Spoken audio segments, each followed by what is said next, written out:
porque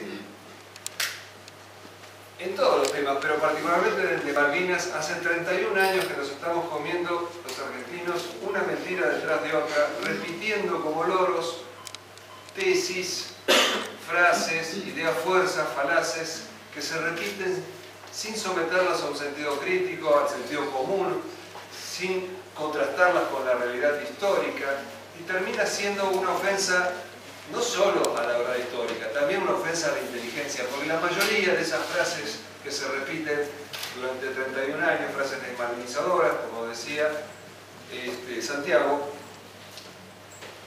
son fácilmente desmontables. Fíjense ustedes, nos han hablado durante 31 años que mandamos chicos a la guerra. Chicos, tenían 18 años, ¿eso es ser chico? Bueno, para una madre, para un padre, mi hijo tiene 42 años, va a seguir siendo mi chico. Pero en la realidad histórica no eran chicos, eran hombres hechos y derechos, y además, no es que nosotros mandamos. En todas las guerras de la historia de la humanidad fueron los más chicos, mucho más chicos que los de 18 años, los que participaron de las guerras. De ahí viene la palabra infantería, de infantería. Pero más allá de eso, nosotros ignoramos, porque nos lo ocultan, que los ingleses tenían soldados de 17 años. 2 de ellos murieron en combate en Monte London. Un tercer soldado de 17 años fue condecorado, era un marino, a bordo de una fragata inglesa que se estaba incendiando, y por salvar a un camarada que se estaba por morir quemado, lo condecoraron, tenía 17 años. Me van a decir, lo he escuchado, que eran otras épocas, que entonces no era como ahora, que ahora los chicos maduran mucho más tarde. Bueno, si es así, ¿por qué entonces en las noticias que llegan de Afganistán vemos soldados de 18 y 19 años que mueren en combate? Y si fuera así, ¿por qué este gobierno, que es tan antimilitar, sin embargo, pone como requisito para entrar a las Fuerzas Armadas que tener 18 años? O sea que para este gobierno antimilitar no son chicos. Se ha creado este cliché de chicos de la guerra para ensuciarla, empequeñecerla, para seguir creando esta sensación de absurda que fue, según los desmalvinizadores, la guerra de Malvinas. Más allá de que decir que fue una guerra absurda, que es una ofensa para cualquiera que haya dado la vida por la patria en esa oportunidad, si nos remontamos al origen de la expresión guerra absurda, la vamos a encontrar en la propaganda inglesa. Yo tengo en el libro la reproducción de un afiche que los ingleses leían por radios uruguayas, no podían tirarlo sobre Puerto Argentino porque hubieran sido derribados por la artillería argentina. Entonces, los uruguayos le hacían el favor de leer esas proclamas dirigidas a los soldados argentinos para que se rindan, para que no participen, y en esa proclama hablan de la guerra absurda, de la absurda aventura, de la loca aventura. ¿Cuántas veces escuchamos decir loca aventura? Bueno, les notifico y pueden corroborarlo, es una frase de la propaganda inglesa. Así como es una idea fuerza de la propaganda inglesa que gracias a la derrota de Malvinas recuperamos la democracia. Porque los ingleses, la Thatcher, no podía decir vamos a recuperar nuestras colonias en esta guerra. Era políticamente incorrecto, no lo podían decir. Entonces decían vamos a luchar contra la dictadura en la Argentina. Claro, aliados con ese demócrata y gran defensor de los derechos humanos que fue Pinochet, ¿no es cierto? ¡Qué hipocresía! Y si además nos ponemos a pensar un poco en este tema de la democracia, vamos a darnos cuenta de que nosotros teníamos armas inglesas. Nosotros le tirábamos a los ingleses bombas MK-17 de fabricación inglesa y nuestros comandos le disparaban a los Harriers con blowpipes, que es una especie de bazooka, de fabricación inglesa. ¿De dónde teníamos esas armas? Las teníamos porque el gobierno, representado por Margaret Thatcher, se las había vendido a ese gran demócrata que fue Videla. Entonces no nos vengan más con el cuento de que fue una guerra a favor de la democracia. Y tantas otras falacias que, además de ofender la inteligencia, ofender a la verdad histórica, ofenden y hieren, y mucho más que eso, quiebran la autoestima y en algunos casos afectan la supervivencia de nuestros combatientes, porque el hombre que sufrió frío, hambre, miedo, que vio caer muertos o heridos a sus compañeros, ¿cómo puede tolerar que le digan, estúpido, fuiste a la guerra porque un general se despertó borracho y decidió hacerla? Le quita el deseo de vivir, le quita el sentido de lo que vivió y sufrió, y por eso muchos combatientes se han suicidado. Porque además lo de general borracho es otra falacia más que nos han vendido y que alegremente todos repetimos, y que hace poco se desclasificaron algunos documentos ingleses a 30 años de la Guerra de Malvinas, y ahí quedó en claro que también la idea fuerza del general borracho fue lanzada desde Inglaterra. Si nosotros nos detenemos un segundo en esto del general borracho, nos vamos a dar cuenta, primero, que es absolutamente irrelevante si era borracho o no era borracho, porque lo que importaba es si condujo bien la guerra o no la condujo y la condujo mal. Pero de eso no lo acusan. Galtieri tiene pecados inmensamente superiores al de haber sido o no borracho, pero se sigue martillando con lo de borracho porque eso ridiculiza toda la gesta en sí. No puede haber una gesta heroica si fuimos a la guerra por los vagos alcohólicos de un tipo. Entonces, por eso se insiste, porque además yo hice una pequeña investigación y Galtieri no era borracho. Galtieri tenía una voz aguardentosa, era muy torpe hablando, pero no era alcohólico. El alcohólico era el general Viola, ¿se acuerda? El presidente de facto. Pero de ese alcoholismo no habla nadie, porque no sirve a los efectos desmalvinizadores. Como nadie hablaba, hasta que ahora se murió y todo esto lo reflotó, del alcoholismo de Margaret Thatcher, que todas las noches durante la Guerra de Malvinas se emborrachaba, temerosa de que un pequeño país sudaca le hiciera mover el polvo al león inglés. Y esto fue puesto en evidencia hasta en la película que le dedicó Hollywood. Meryl Streep, con una actuación brillante, le dedicó una película donde muestra que ella era la alcohólica. Pero los ingleses no machacan con el alcoholismo de la Thatcher, bueno, excepto ahora que se murió sus enemigos, porque ellos protegen su orgullo nacional, cosa que nosotros no hacemos. Estos soldados que lucharon en Malvinas, cuando volvieron, por el mismo gobierno militar, fueron ocultados, ninguneados, fueron enviados a sus casas entre gallos y medianoche, no se les dio trabajo, no se les dio contención médica, psiquiátrica, psicológica, y esto todo le causó un grave daño psíquico. Por eso, repito, los autores de estas frases tipo el whisky de Galtieri, etc., son los responsables morales de los suicidios de muchos de nuestros soldados. Estos soldados que cuando yo fatigaba las trincheras me decían, ¿te imaginás cuando volvamos el desfile que nos vamos a mandar? Y no hubo tal desfile. Yo contaba recién a un grupo de veteranos, les decía que cuando yo estuve en Nueva York en el año 85, buscando trabajo porque me lo negaban en mi país, se habían cumplido 10 años de la guerra de Vietnam. Y también fue una guerra donde terminó con derrota, una guerra sumamente impopular en Estados Unidos, en una ciudad pacifista, antimilitarista, izquierdista, si se quiere, como es Nueva York, pero habían pasado 10 años y los neoyorquinos hacían una diferencia clara entre el gobierno que mandó a la gente a Vietnam y los veteranos, y les hizo un desfile en las calles de Manhattan, y se caían los balcones de esta ciudad pacifista aplaudiendo a estos hombres que habían cumplido con su deber. Y yo, año 85, dije, iluso, bueno, tiene que pasar 10 años de la Guerra de Malvinas y también se va a dar esto en el país. Y han pasado 31 y no hay señales de que ese reconocimiento histórico se lo brindemos a estos soldados que defendieron la soberanía. A ellos, con un cantante santafesino de nombre Carlos Longoni, de Sunchales, le dedicamos una canción. Yo escribí la letra, él la canta, que se llama Veterano, que la vamos a ver a continuación, seguida por otra canción inmediatamente, dedicada a otro de los temas ocultos de la Guerra de Malvinas, o callados. Nos han querido presentar la Guerra de Malvinas como una cuestión de una aventura militar, que ni fue aventura, ni fue militar exclusivamente. Al contrario, yo sostengo que fue más civil que militar, porque si escarbamos en la historia nos damos cuenta de que la Junta Militar no quería ir a la guerra. La Junta Militar pisó el palito que le tendieron Inglaterra a través de Estados Unidos y fue a hacer un topo y me voy. Nunca soñaron ni quisieron ir a la guerra, y cuando la guerra estalló, a pesar de ellos, no se jugaron en ella, no arriesgaron sus vidas, inclusive toda la gran desorganización y la improvisación de que se hizo gala fue eso, porque pensaban que era un topo y me voy. Una de las pruebas de que ninguno de los generales creía que iba a haber una guerra es que todos mandaron a sus hijos. Yo, general, yo no mando a mi hijo, yo pongo el cuerpo yo, pero no mando a mis hijos. Lo mandaron porque sabían de que no iba a pasar nada, creían que no iba a pasar nada. Pero no podían ya dar marcha atrás, habiendo caído en la trampa de Inglaterra a través de Estados Unidos, no podían dar marcha atrás porque el pueblo se había volcado masivamente a las calles, había plebiscitado la Guerra de Malvinas, o sea, la recuperación a cualquier precio de las Islas Malvinas, y no podían dar marcha atrás.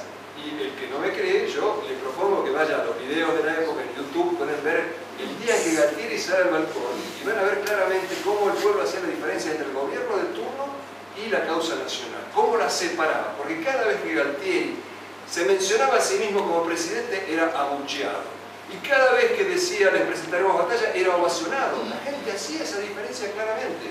Y tengo de primerísima fuente que cuando Galtieri se da cuenta de la trampa en que había caído, de que Estados Unidos no va a permanecer neutral y esto no es un toco y me voy, le dice a su ministro de Defensa, Amadeo Frugoli, saquemos a las tropas ya de las islas. Esto me lo contó el sobrino de Amadeo Frugoli. Frugoli dice, no podemos, la gente nos vuelve en Plaza de Mayo, no se podía dar marcha atrás. El gobierno de la Junta subestimó a los ingleses y subestimó al pueblo argentino. Inclusive cuando se rinde Menéndez, el 14 de junio, la gente de nuevo va a Plaza de Mayo, insulta a los militares como cobardes y exige que se continúe con el esfuerzo bélico. Y esta participación masiva de los civiles es olvidada, desestimada, como también se ha olvidado el hecho histórico de que 200.000 civiles se anotaron de voluntarios para ir a pelear en Malvinas. Y entre ellos había lisiados en silla de ruedas, había mujeres, había personas ya ancianas. Mi maestro scout de 73 años fue uno de los primeros que se anotó. El periodista de la prensa, Manfred Schoffer, me decía, yo pedía que me dejaran ir a pelar papas para los soldados. Bueno, a estos 200.000 voluntarios, que a todos les dieron un diploma, no los dejaron en las islas. Nosotros, los que estuvimos allí, fuimos decenas o centenares, entre ellos había pilotos civiles, acá hay un piloto de aerolíneas, otro piloto del Escuadrón Fénix, del Learjet, había electricistas, gente de Vialidad Nacional, de correos, médicos, etc. Algún que otro periodista. Y así todo, 18 civiles murieron en la Guerra de Malvinas, dieron su sangre en la Guerra de Malvinas. Cuando llegamos a Malvinas, con mi camarógrafo Lamela, ya fallecido, románticamente, inocentemente, pedimos participar de la defensa de las islas. Por supuesto se nos rieron en la cara. Un mayor me dijo, si a vos te dan armas, yo me entierro 3 metros bajo el suelo y no salgo hasta que termine la guerra. Muy gracioso el hombre.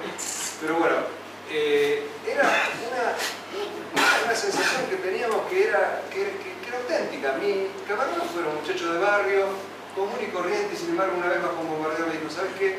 Si acá hay 10.000 tipos defendiendo las islas, yo soy el 10.001. Me conmueve recordarlo. Entonces, bueno, seguimos así, filmando, grabando, y en un momento de uno de los últimos combates de artillería que estábamos filmando en la batería del Teniente Caballero, ese oficial me dio el honor de poder disparar un cañonazo contra los ingleses, un cañón de 105 milímetros. No me convierte eso para nada en combatiente, pero siempre creo que ese cañonazo simboliza el deseo de 200.000 civiles de ir a pelear allá.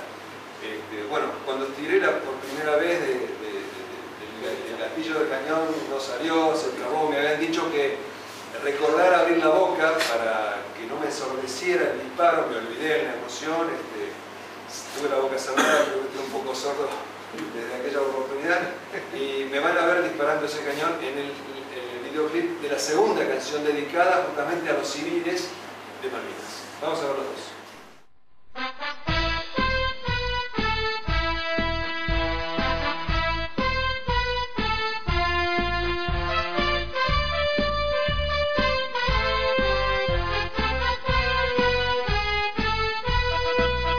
En mi patria tan bella y cruel, cada año en el 2 de abril se da cita quien sin timonel dio a los anglos respuesta viril. Lo quisieron desmalvinizar, despreciaron su esfuerzo y valor, pero nunca han podido lograr que en su alma se acalle el clamor. Honrar a quien fue a batallar, honrar a quien no fue a llorar, honrar a ese corazón que se jugó por la nación, combatiente de aquella gran saga, guerra limpia que el pueblo inspiró. Los cipayos, hagan lo que hagan, no podrán apagar tu pasión. Y aunque ahora se ignore la gesta y se diga que todo fue vano, habrá un día un desfile y fiesta en tu calle, mi fiel veterano, honrar a quien fue a batallar, honrar a quien no fue a llorar, honrar a ese corazón que se jugó por la nación.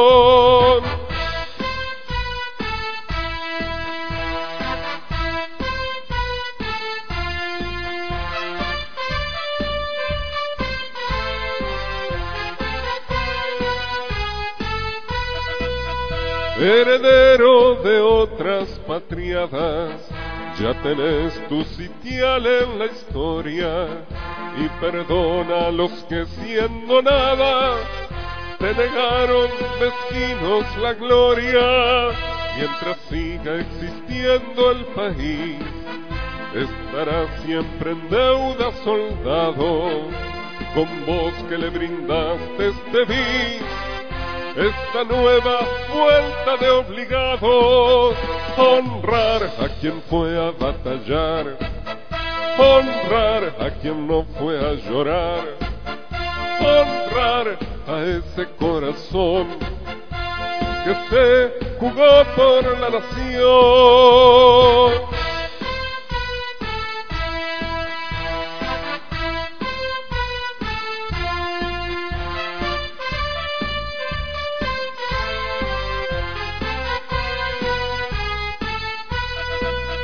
Honrar. Un hombre que ocupa ese cargo puede decir una barrabasada tal, que de alguna manera es lo mismo que dijo en su momento Borges, pero claro, Borges tiene la justificación de su enorme talento, su enorme ingenio, pero al mismo tiempo prueba que como político, como analista, era de lo peor. Borges dijo, la guerra de Malvinas fue la pelea de dos pelados por un peine. Dos pelados por un peine. Uno de los pelados está hoy peinando las aguas alrededor de las Islas Malvinas para sacar petróleo. Y además aprovechando estar ahí para hacer la proyección a la Antártida y a la Patagonia, porque la Antártida es el último gran recurso de la humanidad, de agua potable, de minerales y de un montón de riquezas que se están acabando en otras latitudes del mundo. O sea que hace poco el Reino Unido nombró, bautizó oficialmente Tierra de la Reina Isabel al sector antártico argentino. Vienen por el sector antártico argentino. O sea que nuestros combatientes, cuando estaban peleando por Malvinas, también estaban peleando por la Patagonia y por la Antártida, visto de la perspectiva histórica. Y muchos de ellos encima peleaban sin armas. Es un capítulo interesante y apasionante de la guerra de Malvinas, y que muchos peleaban sin armas. Básicamente eran nuestros pilotos, los pilotos del Escuadrón Fénix, que con sus aviones civiles, y los pilotos de la Fuerza Aérea con sus Hércules, lo que hacían era convertirse en carnada viviente para los Harriers enemigos. ¿Por qué? Porque nosotros no teníamos ya en uso los Neptune, los aviones que podían hacer tareas de exploración sobre la flota, y entonces se enviaban estos aviones que no estaban preparados para eso, pero el coraje de sus pilotos suplía esa insuficiencia que ellos tenían para cumplir esa misión. Los Hércules, por ejemplo, que le dicen la chancha por su forma maciza y grandota, eran aviones que no tenían ni blindaje, ni armamento, volaban muchísimo más lento que los Harriers, y sin embargo, así como las naves del Escuadrón Fénix, entraban en donde el radar inglés cubría el espacio, aparecía en el radar inglés, entonces los ingleses despachaban Harriers, porque no se ve qué tipo de aviones en un radar, esto desguarnecía los buques de la flota y aprovechaban nuestros pilotos, nuestros halcones, para atacar a la flota en ese momento. Pero eso no es la única misión que cumplían estos aviones desarmados. Los Hércules eran nuestro único contacto con el continente, estábamos bloqueados por la flota inglesa, y ellos rompían ese bloqueo en misiones muy audaces, porque había que atravesar toda esa barrera de barcos alrededor de Malvinas y de aviones Harriers y aterrizar en una pista que estaba semi-inutilizada, nunca estuvo utilizada del todo, con ese viento cruzado que barría la pista de noche. Una operación realmente riesgosísima, que muchas veces les decían vuélvanse porque no están dadas las condiciones, y ellos sabían que los necesitamos y aterrizaban igual. A tal punto eran audaces esas misiones que hasta se inventó un neologismo. No eran los de los Hércules, no eran aterrizajes, eran aterrorizajes. Y eso tampoco fue la única misión que cumplieron ellos, porque también cumplían misiones de avistaje, de marcar el blanco para que ataquen nuestros aviones, y en una de esas misiones se les llamaba los vuelos locos. Imagínense, con ese avión tan lento y pesado, ir a internarse en la escena del combate aeronaval para marcar un blanco a los aviones de combate. En uno de ellos fue avistado por Harriers, un avión Hércules, y fueron abatidos, murieron todos sus tripulantes. No solo eso, en la última noche, cuando yo sabía ya que Menéndez había decidido rendirse y nos habíamos resignado con mi camarógrafo a caer prisioneros, llegó un Hércules a último momento trayendo un cañón de 155 milímetros para reforzar la defensa. Y obviamente el piloto no iba a dejar el avión que cayera en manos de los ingleses y decidió emprender el regreso, a pesar de que estaban las bengalas inglesas ya iluminando el aeropuerto, los camiones ingleses estaban arreglando la pista, o sea, apuntándole a la pista, había Harriers sobre nosotros, y decidimos subirnos a ese avión Hércules. Primero nos subimos unos 100 hombres, pero hubo una alerta roja, tuvimos que salir todos como por un chorro del Hércules, guarecernos en unas rocas. Al rato el capitán Borchardt dice, bueno, nos vamos sí o sí, y entonces ya nos subimos 60, unos 40 decidieron quedarse, no arriesgarse a ese vuelo. Y salimos, que nunca me voy a olvidar, en vez de despegar para arriba, el Hércules bajó hacia el mar. Y navegamos, bueno, como navegaban siempre los Hércules que rompían el bloqueo, que era a ras del agua, con limpia parabrisas, sacando la espuma de las ventanas, una gran tensión nerviosa, y cuando se prendieron las luces, un par de horas después, cuando ya estábamos a salvo, había vómitos en el suelo de la tensión esa vivida, y mi camarógrafo me dijo que se había desmayado en determinado momento. Y cuando años más tarde le hacen un estudio porque se había enfermado de cáncer, le descubren un microinfarto en ese momento, tan grande fue la tensión. Y también siempre recuerdo a un suboficial, Alonso de la Fuerza Aérea, que lo veo con una pistola en la mano delante mío, estaba sentado. Y digo, ¿qué quieres matar? ¿Qué te pasa? No, es que si entraba un misilazo, yo primero me pego un tiro, no quiero morir ahogado. Y después nos enteramos por el LICA, el radar de Malvinas, que sí nos habían tirado un misil que el capitán Borchardt logró esquivar. Y en ese último vuelo, el Hércules llevaba la bandera acribillada por la metralla inglesa que había flameado toda la guerra en la base aérea Malvinas. Así que a estos héroes desarmados de la guerra contra los ingleses, los tripulantes de los Hércules, va dedicada la siguiente canción, Los Hércules, o La Chancha, como se llama, ¿vale? El próximo DVD.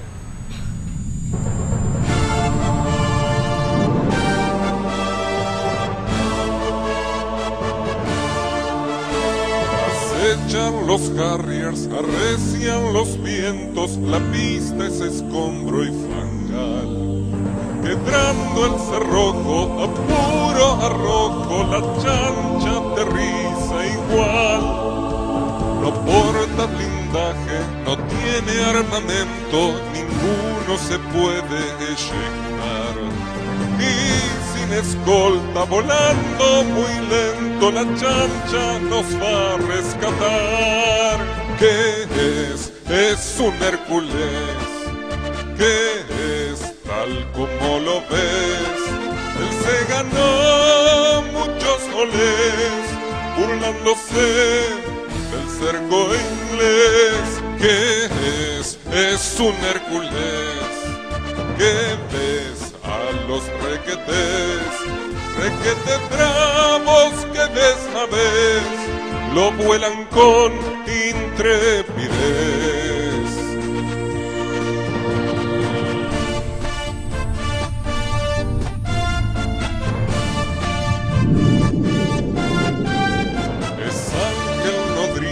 Y se adelanta a darle su savia al halcón.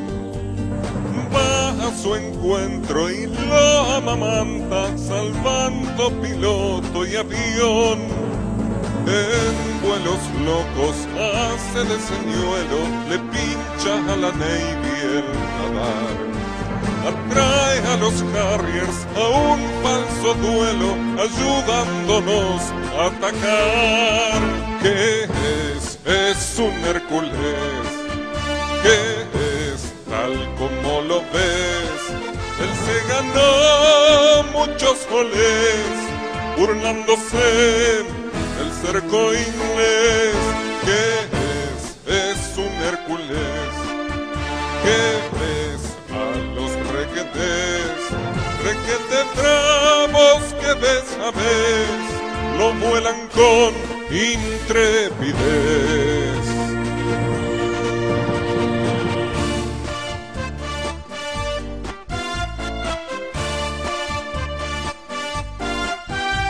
Rastrea a los blancos para nuestro bando, indica a dónde golpear.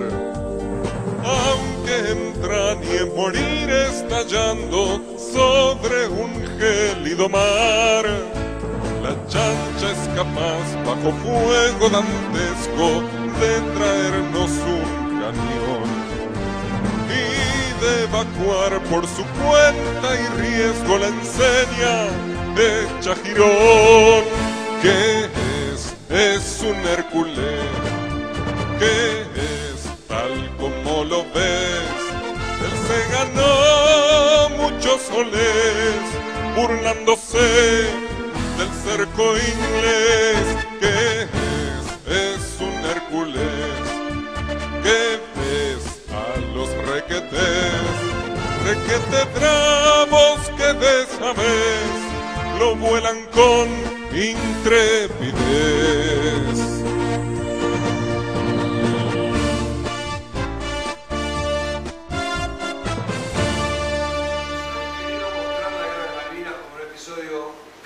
Triste, del cual hay que avergonzarse.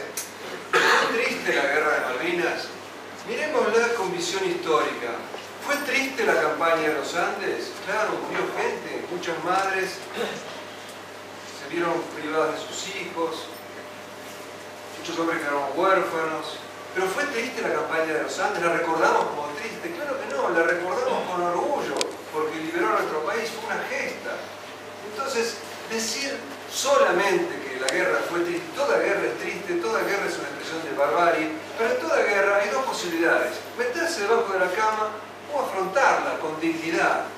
Y eso es lo que hicieron muchísimos de nuestros combatientes, pelearla con dignidad. No quieren hacer que nos avergoncemos de nuestra guerra de Malvinas. Pero también eso es un designio inglés, porque no gana la guerra el que destruye al ejército enemigo y entra a la ciudad enemiga. Gana la guerra el que le quita al enemigo la voluntad de seguir peleando para siempre.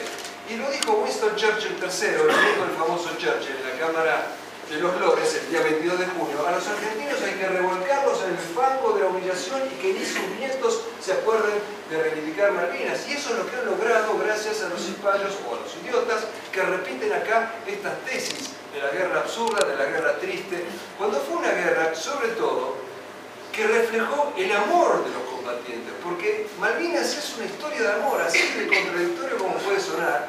Es una historia de amor a la patria, pero sobre todo de amor al prójimo. Nuestros combatientes pusieron en acción esta máxima del Evangelio que dice: no hay mayor amor que el de aquel que da la vida por sus amigos. Nuestros combatientes daban la vida por sus amigos. En todo momento la ofrecían. Hay muchísimos episodios de ese tipo. Yo recuerdo que cuando el 1 de mayo estábamos, después del bombardeo inglés, siendo bombardeados por la flota inglesa en pleno día, y el cañoneo era infernal, en determinado momento, como una caballería que llega al rescate, aparecieron 3 Mirage, uno de ellos tripulado por César Román, Di Meglio era otro, y Aguirre Fagueta el tercero. Y atacaron a la flota que nos estaba cañoneando y la pusieron en fuga, y uno de los buques se alejó humeando. Y muchos años después le pregunté a Di Meglio qué es lo que lo motivaba en ese momento. Y me dijo: mira, la verdad, no fue por el honor, no fue por la gloria, ni siquiera fue por la patria, fue por mis camaradas. Porque yo había estado 2 semanas antes en Malvinas y había visto a gente de mi promoción cavando trincheras y yo no los podía dejar solos. Malvinas es una concatenación de actos de amor de nuestros combatientes. Por ejemplo, entre los pilotos de Pucará estaba Miguel Ángel Jiménez. Ustedes saben que los aviadores tienen un indicativo breve para un manejo más cómodo de las radiocomunicaciones. El indicativo de Miguel Ángel Jiménez era el Sombra. Y le habían asignado una misión junto con el chino Címbaro sobre Darwin, camino a Darwin, porque se estaba desarrollando la batalla de Darwin. Y Miguel Ángel Jiménez era un tipo que siempre decía a su jefe de escuadrón, a Nahuel Vila, decía: mandame a mí, porque yo soy soltero, no mandes un casado, mandame a mí. Y bueno, en esta misión salen estos 2 pilotos hacia Darwin, encuentran en su camino 2 helicópteros Scout ingleses, los abaten y cumplida la misión emprenden el retorno a Puerto Argentino. El chino Címbaro volvió, pero Miguel Ángel Jiménez nunca retornó. Entonces a ese piloto, Miguel Ángel Jiménez, le dedicamos una canción y filmamos el videoclip con la invalorable ayuda del propio chino Címbaro, que nos acompañó hasta Paraná, donde hicimos la grabación. Y la letra está escrita como que el chino recuerda esa misión de combate. El rostro que van a ver ustedes en primer plano es el del chino Címbaro hoy.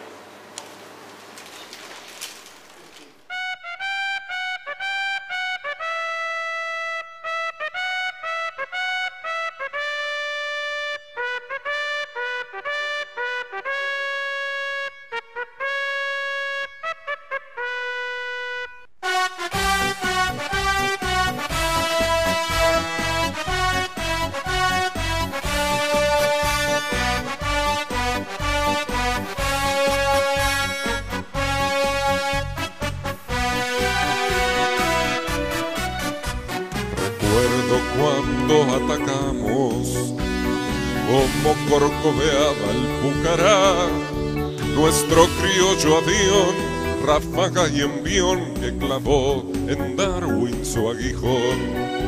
Recuerdo los scouts rasantes, helicópteros de la Albión, a los que enfrentamos y que derribamos. Fue el día 28 esa misión. Pucará, Pucará, que pasó más allá cuando el Sombra agotó munición, porque el Sombra cayó y no se eyectó mientras yo volví del Rubicón. Pucará, Pucará, que pasó más allá porque vivo y él ya no está. Desde su cabina en llamas me gritaba que me salve yo. Sombra, no aflojes, por lo que más querés, no aceptes que el vuelo se acabó. Volábamos bien alto hacia Dios, casi casi hasta el Edén los dos. Mas aquel día gris, el Sombra subió un tris y junto al Eterno se posó.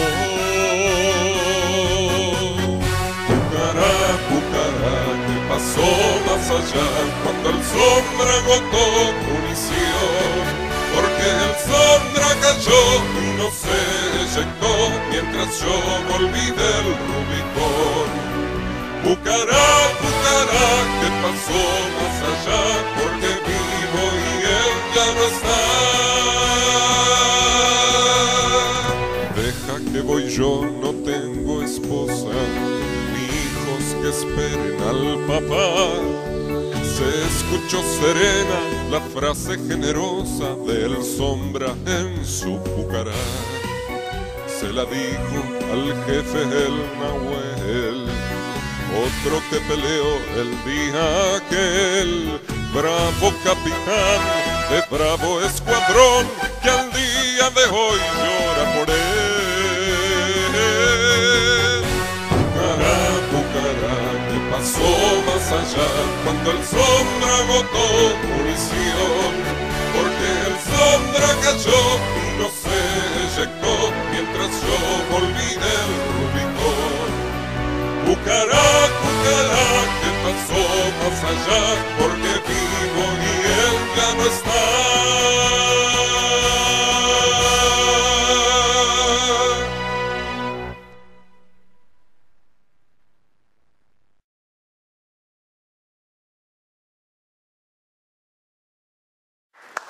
Entre muchas otras cosas han tratado de convencernos de que estamos de antemano condenados a la derrota. De ahí lo absurdo de la guerra. ¿Estamos tan condenados de antemano a la derrota?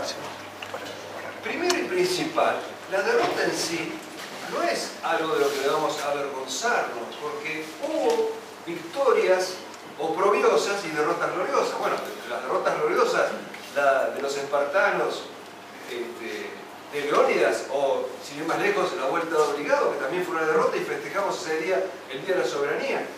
En el año 1300 y pico, los caballeros serbios fueron masacrados en un combate por los otomanos y se instaló una opresión turca de 600 años sobre Serbia. Pero como los caballeros serbios lucharon con dignidad y honor, hoy Serbia festeja su Día Nacional el día de esa derrota.